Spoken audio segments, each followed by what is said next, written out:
Bismillahirrahmanirrahim. Assalamualaikum warahmatullahi wabarakatuh. Teman-teman sekalian, kali ini kita mau ngobrolin soal Fastabikul Khairat. Ya, Fastabikul Khairat ini mungkin tidak asing ya di telinga kita. Fastabikul Khairat itu artinya berlomba-lomba dalam kebaikan. Nah, ini mungkin sebelum lebih jauh ngobrol, mungkin satu kalimat mungkin yang agak singkat dikit dulu ya. Dari Ari dulu. Makna Fastabikul Khairat tanpa penjabaran, mungkin makna singkat dulu gitu. Selalu mencari alasan agar tetap berada dalam kebaikan. Betul, selalu mencari alasan agar tetap berada di kebaikan. Imran, fastabiqul khairat. Berlari untuk mendapatkan ridho. Berlari itu mendapatkan ridho. Iya.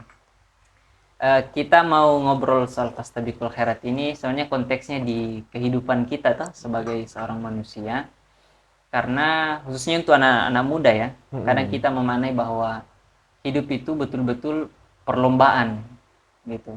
Orang lain misalnya sudah selesai kuliah, kita juga buru-buru mau kuliah. Setelah kuliah orang lain sudah nikah, kita juga mau nikah. Apakah betul seperti itu kehidupan ini dalam pandangan teman-teman ini? Sudah menikah, mau lagi. Lain cerita kayaknya karena sudah Begitu. nikah lagi. Intinya Bahaya. kadang-kadang orang memaknai seperti itu. Jadi mungkin pertanyaan pertamanya itu, apakah perlombaan dalam kehidupan itu memang seperti itu adanya, atau memang dalam definisi yang lain kita berlomba sebenarnya tapi tidak dalam kompetisi yang itu. Misalnya, orang tahu ada mi mobilnya, masa kita belum ada mi rumahnya, masa kita masih ngontrak dan seterusnya. Apakah makna perlombaan seperti itu yang kita jalani di kehidupan ini, atau mungkin ada makna yang lain? Dari Indra dulu. Kalau saya sih maknanya itu satu saja, Ah, berlomba-lomba dalam kebermanfaatan. Gimana itu? Artinya ya cemburu, mungkin istilahnya cemburu dengan Hmm, kesuksesan orang. ya, ya, Nah, tapi kita ini kan kalau agama kan mengajarkan kita ini lebih kepada bagaimana kita ini berlomba-lomba untuk kebermanfaatan, dalam artian kita boleh cemburu sama orang, bahkan kan kita memang diajarkan hasad.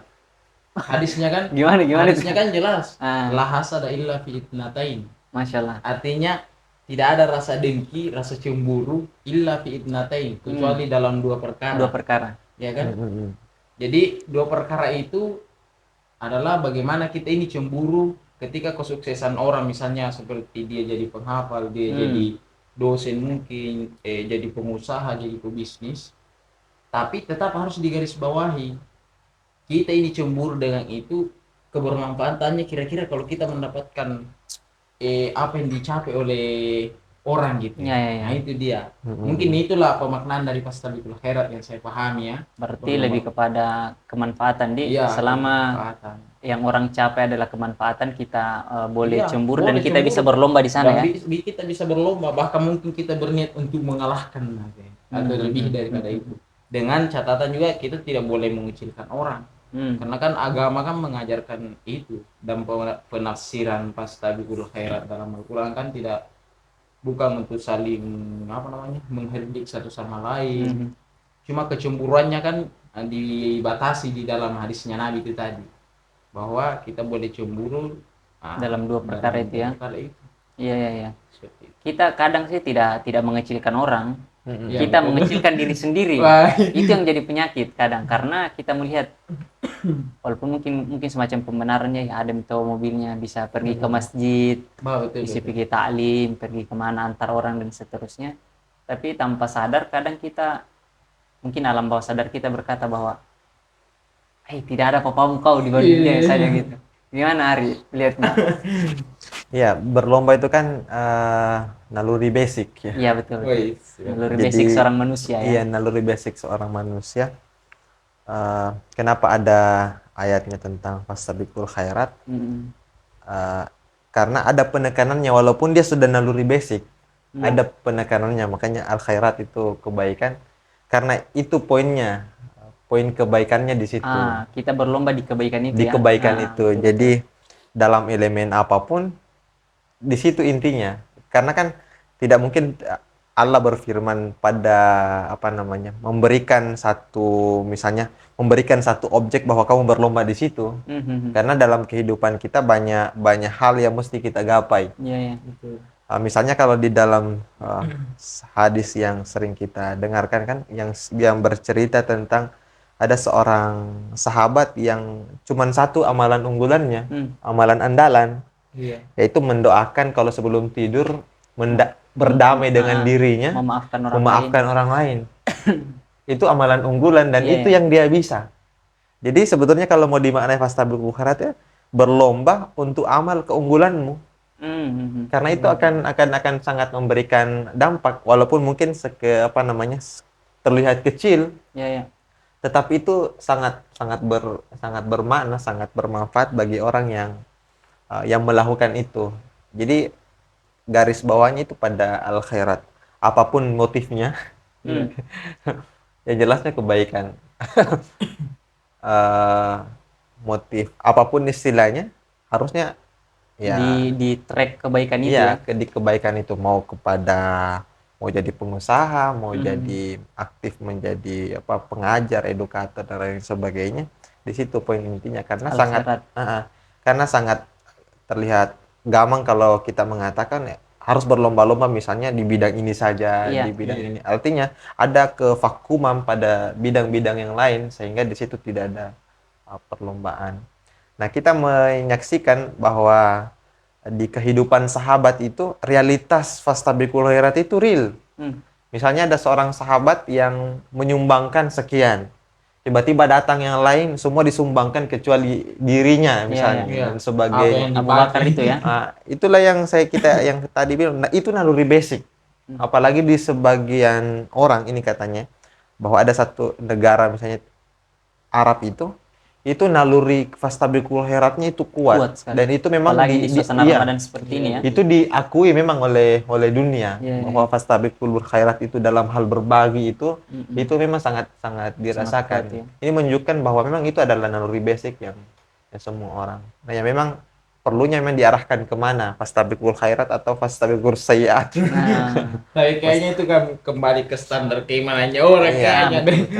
Tadi soal apakah orang misalnya punya mobil dan lain sebagainya, lagi-lagi itu naluri setiap orang. Ibaratnya api. Api kalau kecil mungkin bisa dipakai bakar sampah, mungkin bisa dipakai bakar rokok, roti ya kalau kecil. Tapi kalau dia besar, tidak terkendali, bisa bakar gedung ya. Ya bisa bakar gedung, bisa bakar pipa pom bensin gitu kan. Jadi itu pada kontrolnya, pada wilayah kontrol. Jadi kalau itu penekanannya pada kontrolnya, kalau dia tidak terkontrol, kalau api besar itu tidak bisa diapa-apain. Mau diarahkan kemanapun dia akan semacam bisa membakar diri juga, membakar gedung-gedung. Semua banyak hal yang dirusak. Nah, saya garis bawahinya di situ. Iya, tadi poin pentingnya Ari sebenarnya perlombaan itu bukan pada semua bidang, tapi pada bidang yang kita jalani dan selama itu baik, ya kita berfastabiqul khairat di situ. Berarti itu kan poin penting sebenarnya yang bisa kita tarik bahwa kita ini tidak berlomba dengan orang lain. Tapi mungkin bahasa kasarnya sedikit, kita berlomba dengan diri kita sendiri, bahwa kalau hari kemarin kita dapat misalnya 8, hari ini harus dapat 10 misalnya. Itu kan pepatah klasik yang selalu siapa yang hari ini lebih baik dari hari kemarin, dia orang yang beruntung kan. Ya, dia diklaim sebagai orang yang beruntung. Kalau lebih buruk berarti itu yang merugi kan? Sama. Iya betul. Kalau sama yang merugi. Kalau lebih buruk yang terlaknat ya. Artinya lebih buruk lagi. Tapi ini misalnya ini soal yang agak universal, misalnya kayak kesuksesan ya. Kesuksesan itu kan baik ya. Betul. Dan anak-anak muda ini atau kita semua ini kan banyak orang yang tidak menganggap tidak baik. Oh, banyak orang ya? Iya. Tapi yang saya tahu misalnya baik karena banyak orang yang tidak sukses. Mungkin yang merasa tidak sukses yang tidak baik. Oh, cocok juga. Iya, betul. Berarti banyak yang menganggap begitu karena banyak yang tidak sukses. Iya. Kalau itu tolak ukur dari saya. Ah, iya, iya. Anggaplah misalnya kesuksesan ini kan baik dan kita sepakat itu baik. Cuma Iya. mungkin kita Baik. menganggap Andai tidak kan- baik karena kita tidak sukses kan. Ya, itu. Jadi tolak ukur yang kedua, andai kan kesuksesan itu baik, Hmm. kenapa cuma orang sukses yang cerita kan? Ah, oke, Harusnya oke. orang semua Karena cerita. orang yang tidak merasakan dah. Iya. Iya, ada orang yang tidak merasakan Kita berarti. bilang baik baik atau tidak ini kan. Mungkin di situ nih masih itu poin Iya, kebermanfaatannya. Saya tadi mau ke poin itu bahwa misalnya kayak saya sebut saja langsung kaya, misalnya kaya. Iya. Kaya itu kan dalam agama tidak dicela ya, Iya, iya. bahkan dianjurkan. Karena walaupun nanti standar-standar kayanya orang beda-beda, tapi maksud saya Jangan setengah-setengah kalau bilang kaya, kaya raya. kaya raya ya. Sebutlah kaya raya. Kaya raya itu kan dianjurkan dalam agama. Iya. Yang pertama untuk menjaga izzah kita, harga diri kita atau kehormatan kita, nama baik keluarga kita. Kemudian juga banyak ibadah yang tidak bisa tertunaikan kecuali ada uang, termasuk puasa yang kita kerjakan ini kan butuh uang. Apalagi zaman sekarang. Kita Semua sahur harus ada santapan sahur. Iya. Kita berbuka puasa ada santapan buka puasa, belum lagi kita mau berbagi, berinfak dan seterusnya. Nah, kembali ke topiknya soal kaya. Itu dalam konteks berlomba-lomba dalam kebaikan itu gimana itu? Apakah cocok kalau kita jadikan orang tolak ukur atau bagaimana? Bagaimana supaya kita tetap berada pada rel al-khairat itu gitu? Orang ini sudah ada Alphard ini, kita biar mobil juga ndak belum ada Iya, gitu. iya. Anak muda lagi. Sebelum 30 tahun sudah sukses. Ini Iya, kita iya. sudah Harus punya tabungan 200 juta gitu. itu kan kadang standar-standar begitu ya kan. Mm-mm. Sebelum 30 tahun harus ada 100 juta misalnya. Ini standar apa ini? Siapa yang membuat begini-begini? Gimana, Bro? Soal standar dia, Ah, standar kesuksesan. Saya sebenarnya sih ada 2 poin yang ingin saya sampaikan terkait apa yang disampaikan tadi, bahwa terkait dengan orang sukses ini apakah yang apa namanya? Kaya lah, Kaya lah dengan standar kekayaannya, ada Alphard dan sebagainya, mobil dan sebagainya. Tidak masalah sih kalau kita menjadikan itu tolak ukur Kekayaan maksudnya. kekayaan. Bilang saya harus seperti itu juga supaya bisa mungkin berimpak sebanyak dia. Cuma kembali lagi kepada apa namanya diri kita ya. Artinya kita harus realistis istilahnya lah. Maksudnya Gimana itu? kehidupan ini kan bertangga gitu. Siapa tahu dapat mujizat. Bisa juga. Tapi kan lain cerita toh. Nah, misalnya standar kehidupan misalnya 10 tangga lah toh. Orang yang masih di tangga 1 mungkin membandingkan kekayaannya dengan orang yang di tangga 10. Dia lebih banyak misalnya kekayaannya. Bagi saya itu tidak realistis caranya dia membuat standar, walaupun mungkin dengan umurnya sudah masih muda. Kenapa? Karena kita ini kan kehidupan kita kan beda-beda. Artinya ada tangganya, dan tangga kesuksesan itu juga ada. Orang yang di tangga 10 itu kan pernah di tangga 1. Nah, itu yang pertama yang harus ditanam bagi kita ini yang mungkin Soalnya kalau dia dapat warisan ya. ya lain cerita lagi kalau Langsung dia ini ditangga. maksudnya secara universal kan, Ya, Atau dia menikahi wanita yang kaya betul. yang kayak bapaknya. Nah, beda mungkin kalau cara itu bisa saja dia mungkin melangkah langsung 2 tangga. Kalau kayak begitu modelnya kan, tapi ini Akselerasi kekayaan begitu ya. ya, tapi ini kan kita mau bicara bagaimana proses itu dari 10 tangga itu. Akselerasi jabatan juga. Ya, begitulah. Toh? Polanya mirip ya. Nah, jadi kenapa? Karena kita ini harus melihat bahwa proses yang pernah dia lewati pernah di tangga 1. Nah, kalau kita mau membandingkan diri kita langsung di tangga 10, tidak masalah untuk menjadikan motivasi. Tapi kita tidak boleh langsung mau terbang ke sana gitu. Ya. Kecuali dengan cara tadi akselerasi yang kita maksud, misalnya nikahi orang yang kaya, Anak pejabat iya, ya, anak anak orang pejabat kaya. yang punya warisan banyak. Biasanya diterima juga yang kaya juga, jadi yang kaya semakin kaya. Ya. Jadi dia terima lamarannya yang kaya juga, minimal satu kelas dengan Nah, itu kayaknya menjaga Caca itu. Jadi kalau saya Menjaga kekayaan. realistisnya begitu kan, artinya prosesnya kan orang semua sukses jadi pengusaha itu kan baik. Istilahnya kita ini pernah berdarah-darah gitu kan, penuh dengan perjuangan gitu. Jadi kita harus realistis membandingkan kekayaan orang dengan diri kita. Karena bisa jadi kalau kita mau pakai pendekatan agama kan tidak realistis kalau kita mau langsung bandingkan diri kita dengan dia. Padahal pertanyaannya, bisa kita tidak pegang kekayaan itu? Apakah kita ini tidak sombong? Kan kembali ke poin kebermanfaatan toh. Iya, iya. Artinya kalau kita pikir kebermanfaatan nih, kira-kira kalau kau dikasih kekayaan dari 10 juta langsung 1 miliar misalnya, kira-kira bagaimana? Kau mau bermanfaatkan atau tidak? Atau kau malah sombong? Kan itu jadi persoalan. Jadi kembali kepada standar kebermanfaatannya. Kalau memang kita bisa mengambil kekayaan 1 miliar itu, ya pasti harus yakin, karena kan kita bicara pas tabikul khairat juga harus diyakini apa yang mau kita kerjakan. Kebermanfaatannya harus diyakini bahwa ini pasti ada manfaatnya untuk saya. Kalau misalnya bersedekah nih, bersedekah, berinfak, kita bersedekah misalnya 1.000, kasih teman-teman tak dan sebagainya, ada balasannya nanti 10.000. Udah cukup kalau 1.000 dibagi-bagi. Nah, contoh studi kasusnya. 1.000 dinar. Iya. Wih, banyak. Cocok juga itu. Atau dirham. Atau $1.000. $1. Ngeri juga kalau $1.000. Iya, jadi begitu. Kan Allah kan menjanjikan gitu, kalau kita apalagi di bulan Ramadan kan dilipat gandakan jadi 10 misalnya. Jadi 1.000 akan jadi 10.000 atau 100.000. Itu kan pertama dalam konteks pastabikul khairatnya itu harus diyakini. Harus diyakini apa yang kita kerja. Tapi kalau tidak, ya kita tidak bisa sampai pada tangga ke-10 itu. Nah, tapi kalau kita meyakini itu, maka kita akan bisa sampai ke tangga 10, tapi tetap dengan melewati tangga-tangga dari 2 sampai 9. Kalau saya sih begitu.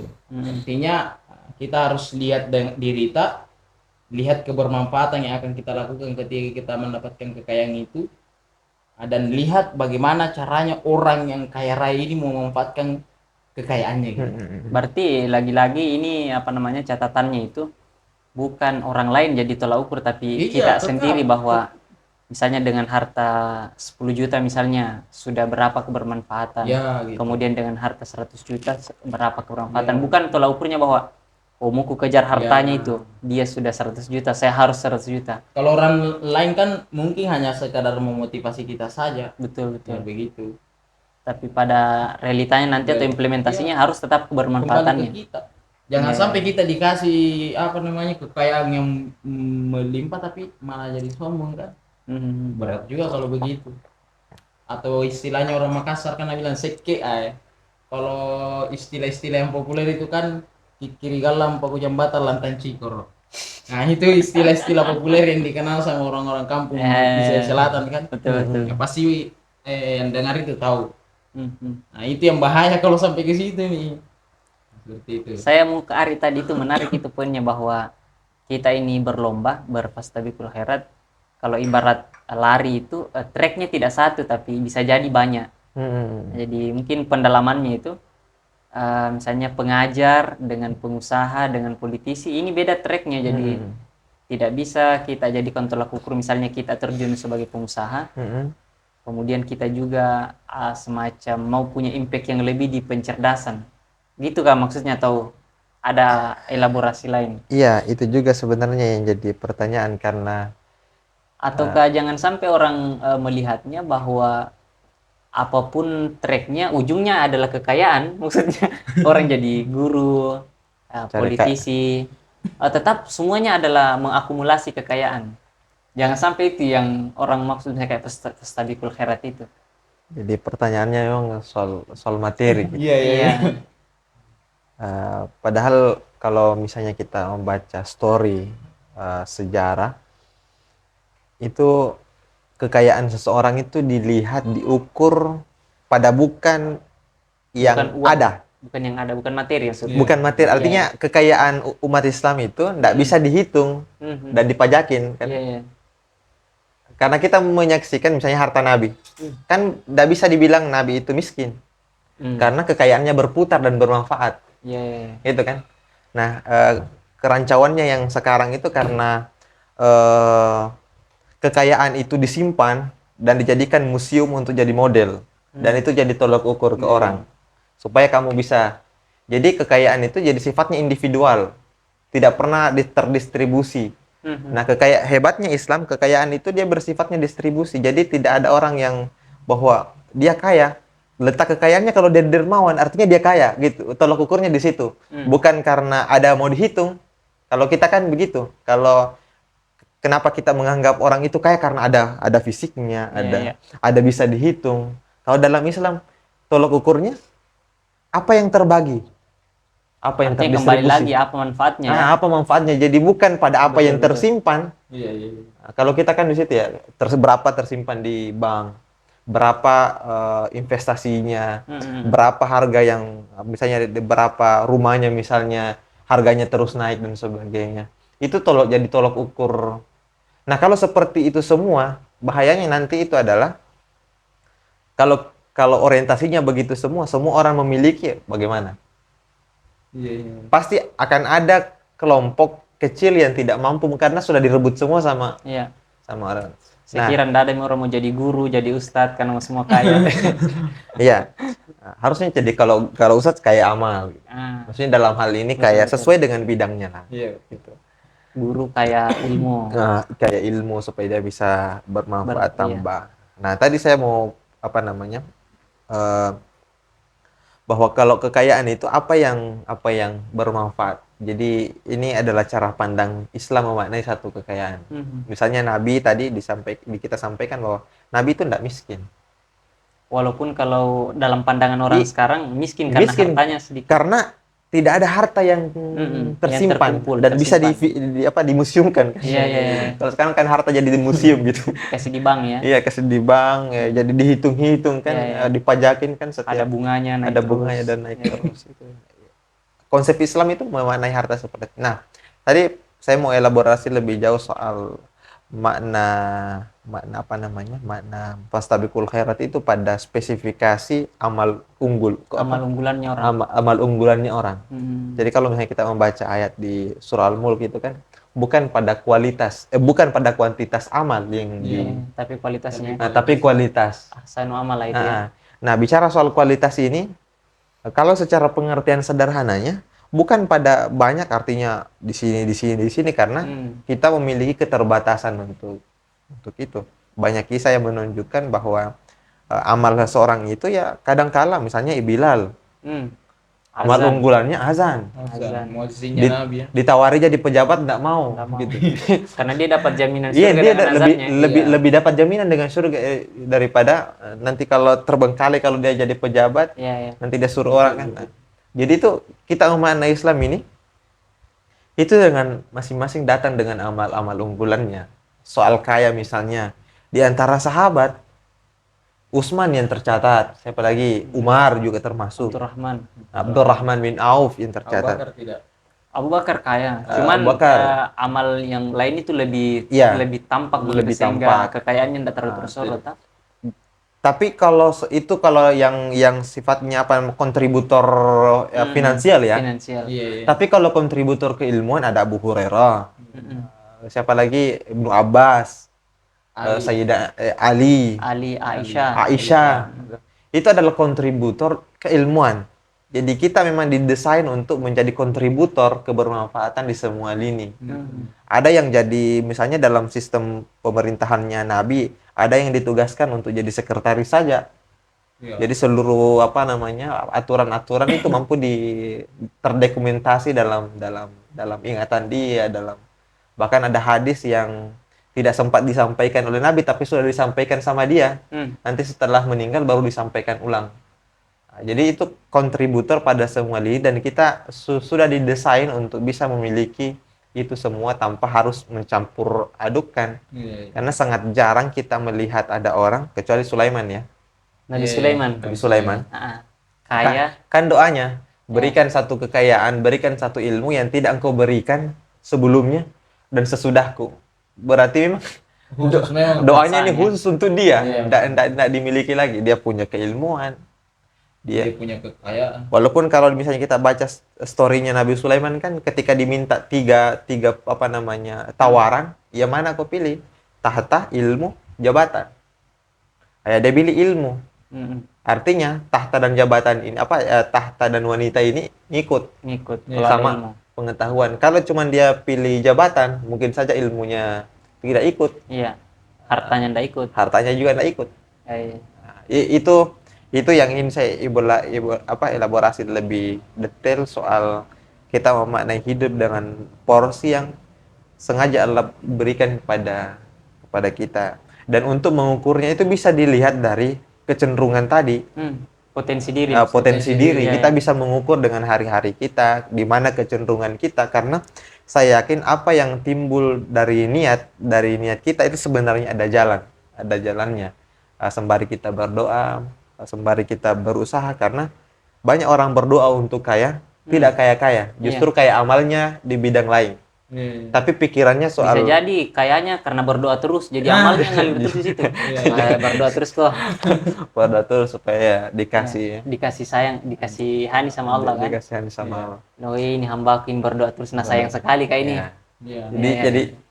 Jadi pemaknaan saya soal fastabiqul khairat itu di sini. Walaupun tidak salah kalau kita menjadikan orang tolak ukur, tapi lagi dia motivasi kayak yang tadi maksudnya. Motivasi. Tetapi sangat berbahaya kalau dijadikan sebagai satu ambisi besar. Apalagi yang materi-materi itu yang tampak ya. Iya, kecuali kayak yang impact-nya misalnya, begini orang, maksudnya pintarnya, luasnya manfaatnya. Luas manfaatnya, ada gerakannya, ada pengaruhnya. Misalnya soal kekayaan Utsman bin Affan, dia punya apa namanya? Dia punya harta hidup apa istilahnya ya? Wakaf apa? Iya, wakaf hidup ceritanya. Jadi sepanjang wakaf produktif sepanjang zaman akan dinikmati. Itu kan itu amal Zam-zam itu ya. Iya, kontribusi. Itu di Utsman bin Affan soal hartanya, walaupun dia juga beribadah sama ibadahnya. Dia juga khalifah ya. Dia juga khalifah. Tetapi kalau kita misalnya melihat imam-imam, misalnya Imam Bukhari, tidak nampak di kita branding kekayaan dia berapa, gitu kan. Karena dia sibuk dengan menulis. Tapi branding keilmuan dia soal ilmu hadis itu sangat berpengaruh di kehidupan kita. Referensi yang kuat kan. Yang lebih kuat itu gak kaya juga, tapi kayaknya amal ilmu. Tapi saya rasa kayak juga sih, karena mungkin dia perjalanan jauh kalau nggak ada uang kan. Iya, tetapi itu kan tidak terpotret. Iya betul. Iya, bahwa terpotret keilmuannya dia. Jadi di sini bisa disimpulkan bahwa dia datang dengan kontribusi dia, kontribusi unggulannya masing-masing. Iya, berarti kesimpulannya itu dari Arinal tadi, fastabiqul khairat itu artinya kita tidak berlomba dengan orang yang tracknya beda dengan kita. Jadi kalau kita misalnya memilih fokus di dakwah, ya kita berlomba dengan orang-orang yang berdakwah di sini. Paling tidak begitu. Ustadz ini sudah seluas ini pengaruh yang dia berikan, saya harus lebih luas lagi. Bukan dengan pengusaha banyak uangnya, kenapa saya tidak kaya-kaya di sini? Masalahnya kita tidak geluti apa yang jadi jalannya kan. Beda-beda memang tracknya. Jadi ada yang pernah bilang, kalau kita misalnya jadi guru ya manfaat kita ya ilmu sama yang tadi disampaikan toh. Kalau misalnya politisi atau pengusaha ya kekuasaan, kebijakan yang baik, tanda tangan. Nah, kalau pengusaha baru uang. Makanya harus disupport dengan tiga-tiganya toh. Ilmu, kekuasaan, harta harus berkolaborasi memang. Karena kalau cuman bicaranya soal uang betul.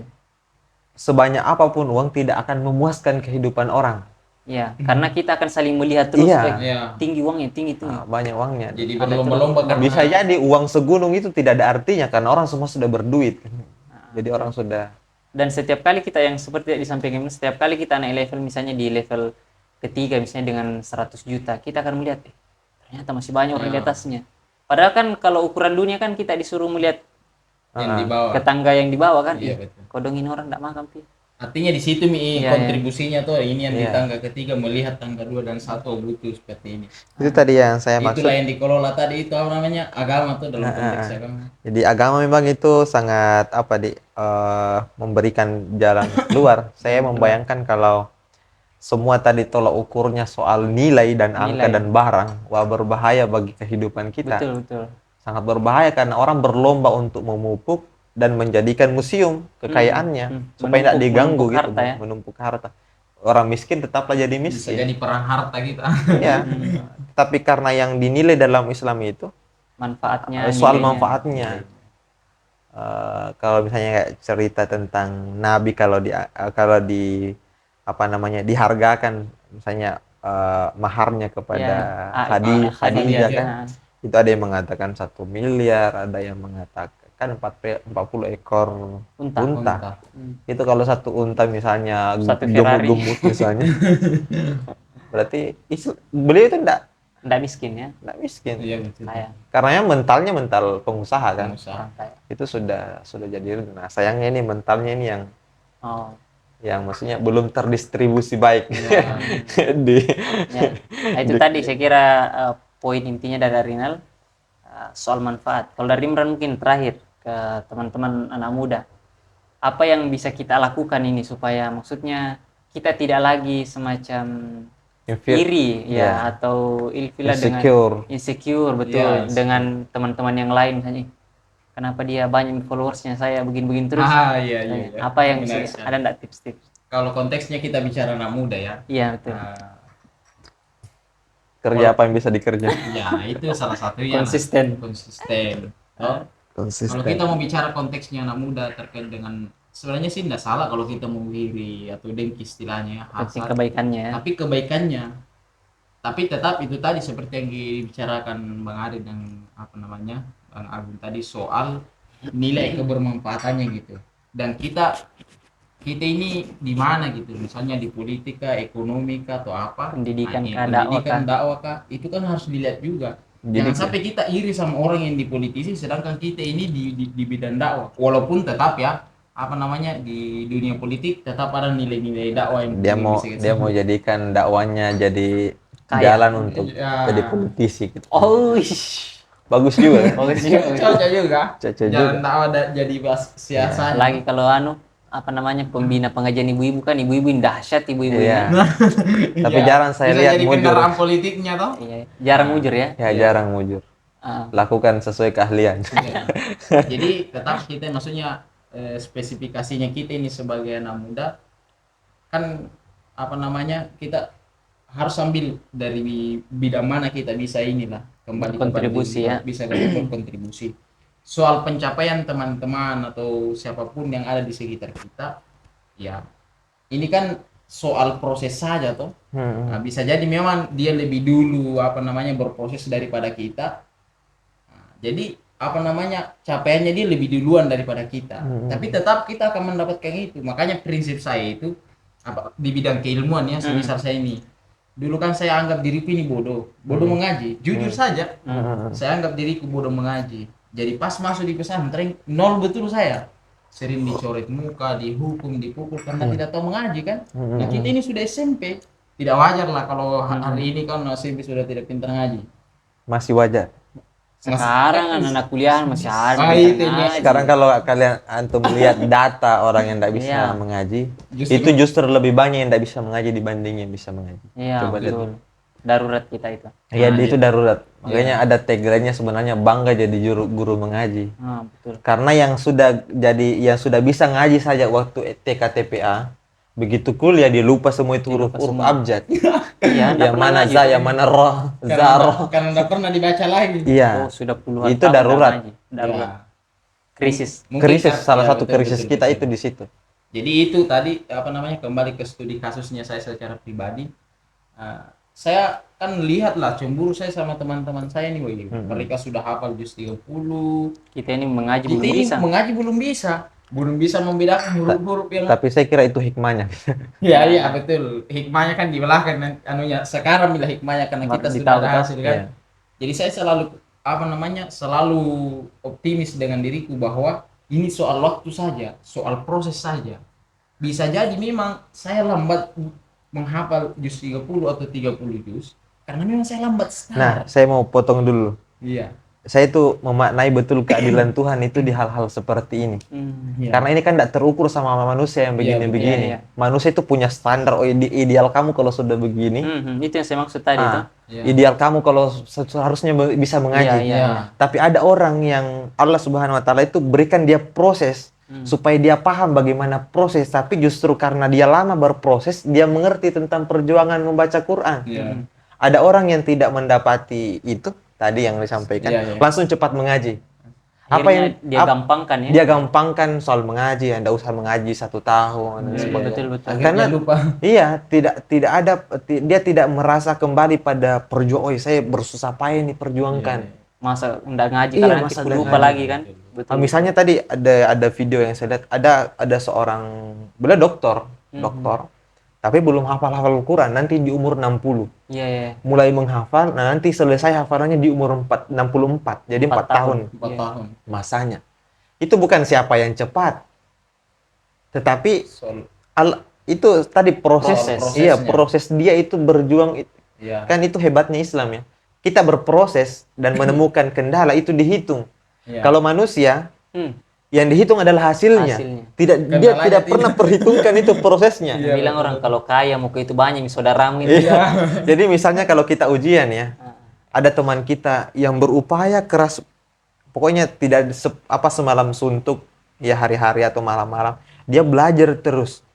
Tapi begitu nilainya tetap kecil. Mhm. Tapi ada orang yang tidak berproses, Mungkin satu kali dia baca buku. itu pun menyontek. Dapatnya 8 misalnya. 8. Yang ini yang berproses tidak menyontek dapatnya 6. Yang dinilai pintar siapa? yang Yang 8. 8. Yang 8. Itulah apa namanya? Penilaian manusia. Itulah penilaian manusia. Makanya kita sangat bersyukur bahwa ada Allah menilai hal-hal sekecil itu Yang tidak terlihat. yang ya, tidak terlihat yang oleh prosesnya manusia Tidak bisa dengan dinilai oleh iya, manusia. dengan standar yang tinggi sementara tidak ada proses, tetapi yang dihitung yang Iya, betul. tercatat di angka. Nah, itu Nah, yang saya mau hikmahnya itu. Betul. Jadi itu kembali lagi kepada proses tadi dan konteksnya anak muda ya. Jadi ini soal proses kapan kita start dan kapan klimaksnya kita itu dapatkan. Maksudnya finish dari apa namanya bidang yang kita geluti. Misalnya soal politik, tidak mungkin kan kita ini minat politik langsung jadi pejabat, langsung jadi presiden. langsung jadi presiden. Ini kan jadi masalah gitu. Ya, butuh proses. Karena semuanya butuh proses, dan kalau misalnya ini orang yang di politik, orang yang di pendidikan tiba-tiba langsung pintar saja, ini kan ya kayak menggampangkan dan sebagainya, sehingga kemudian kalau kita mau kembali ke bicara kebermanfaatannya tidak ngenain. Orang yang di politisi misalnya jadi presiden, jadi pejabat, kebijakannya tidak ngena karena dia tidak Melalui tidak proses. melalui prosesnya, ilmunya politik ini mau gimana gitu ya, caranya buat kebijakan gimana. Instan ya, langsung. Ya langsung. Jadi itu soal proses saja. Jadi kita sebagai pemuda ini, ya apa yang kita geluti hari ini, Hargai proses yang ada. dihargai saja prosesnya. Artinya ada Bukan dihargai, dijalani. Ya. Ada orang tidak menghargai proses dosen. Ya, seperti itu. Iya. Jadi dinikmati saja. Karena dia hidup dengan angka itu. Ah, Jadi dinikmati saja prosesnya. 9. Yang dia tahu 9, 8, 7. Betul. A plus, A minus gitu. kalau huruf ya A Nah, plus A minus. makanya sampai sekarang saya itu secara pribadi soal kayak gelar dan sebagainya, bukan saya tidak perhitungkan itu dalam kehidupan saya atau karir saya secara pribadi misalnya jadi akademisi, tapi yang saya paling pikir itu adalah kualitas saya, keilmuan saya gitu. Itu yang selalu saya pikir. Makanya dari saya dulu mulai tadi itu yang saya anggap diri saya paling bodoh, alhamdulillah justru teman-teman saya itu yang itu tadi seperti yang dianggap instan ini akhirnya tidak belajar, akhirnya kembali berguru ke Menggampangkan saya. toh? Ya menggampangkan, berguru ke saya, bilang luar biasa apa dan sebagainya soal caranya membaca dengan hukum-hukum dan sebagainya. Jadi semua soal proses dan kita tidak boleh putus asa, apalagi yang masih muda ya. Tetap jalani proses dan apa namanya, nikmati ya proses itu selama memang itu yang kita sukai ya. Artinya skill itu misalnya pendidikan yang memang kita sukai, geluti. Jangan iri dengan saya kayaknya bagus lah itu politik lagi, akhirnya enggak ada Nggak ada jadi. enggak ada yang jadi. Yang penting ada amal. Karena lain lagi karena semua ngambil ya, ya. karena mau langsung ambil artinya rakus lah. Iya, ya. Saya kira yang penting dia punya amal. Dan agama kan kalau kita mau bicara konteks agama kan kerakusan ini tidak diajarkan gitu. Betul, Pokoknya apa yang kau bisa di situ kau harus fokus geluti. Mhm. Walaupun bidang-bidang lain mungkin tetap ada kayak dasar yang kita punya, misalnya kita misalnya fokus dakwah tetap juga paham gimana ini alur politik dan sebagainya, sehingga kita fungsinya mungkin menasehati saja, tidak bisa jadi politisi karena memang belum sempurna ilmunya kita. Seperti Memang wewenangnya kita yang menasihati itu. itu ya. Ya gitu. Soal Seperti itu. kebijakan biar dia yang atur. Jadi kalau konteksnya sih apa namanya soal anak muda begitu saja, jalani Ya, saja ya. proses, jangan iri dengan yang di sebelah ke sebelah lagi, akhirnya tidak ada yang jadi. Tidak ada yang Akhirnya jadi. apa? Nah, itu mah prinsipnya tadi, yang penting ada amal, yang penting sholat. Kan lain cerita, ini kan kita bicara kontribusi atau kebermanfaatan yang besar tuh. Nah, Pas tabikul khairat ya dia. Iya, pas tabikul khairatnya tadi. Kalau kita misalnya fokus dengan misalnya di kalau ada orang yang di dakwah, komunikasi dakwah, Jadi kalau nanti dia kan jadi Jadi kalau terlanjur jadi politisi nanti mentok betul-betul mentok gitu ya. Dari RT jangan berhenti jadi RT, jadi kepala desa, Sampai dia jadi bupati presiden. sampai jadi presiden. sampai jadi Itu presiden itu Amerika. itu fastabikul khairat itu. Gitu. Ah, cocok. Jadi nah Kan orang yang Tidak naik turun ya. Iya. Bagus sih kalau naik turun, artinya masih di jalur yang sama. Iya. Jadi kalau sudah naik pindah yang pokoknya kalau terlanjur jadi pejabat terus. betul. Iya. Iya, supaya Artinya- kontribusinya dinikmati. Jelas, gitu. jelas. Jadi artinya kalau dia mau dapat yang ujung kemudian dia berpindah-pindah itu kan lama prosesnya. Mhm. Lama Saya prosesnya. kira yang penting Kalau baru di jalan ini saja kan hanya sekedar lanjutin tahu mungkin kalau yang soal pindah-pindah kemudian bisa dapat inilah. Tapi kalau kita mau bicara prosesnya kan dinikmati dan dijalani, berbeda buahnya itu dengan apa namanya kita berpindah-pindah. Seperti itu. Kalau berbeda. ya, jadi saya kira itu kesimpulannya ya, bahwa apapun yang sedang kita jalani hari ini ya mungkin itu trek berfastabiqul khairat kita. Dijalani, dinikmati, dan ya mungkin ya ditingkatkan gitu toh. Itu mungkin ya Ya. diskusi kita soal fastabiqul khairat. Maka berlomba-lombalah dalam kebaikan. Iya. See you next video. Assalamualaikum warahmatullahi wabarakatuh. Salam.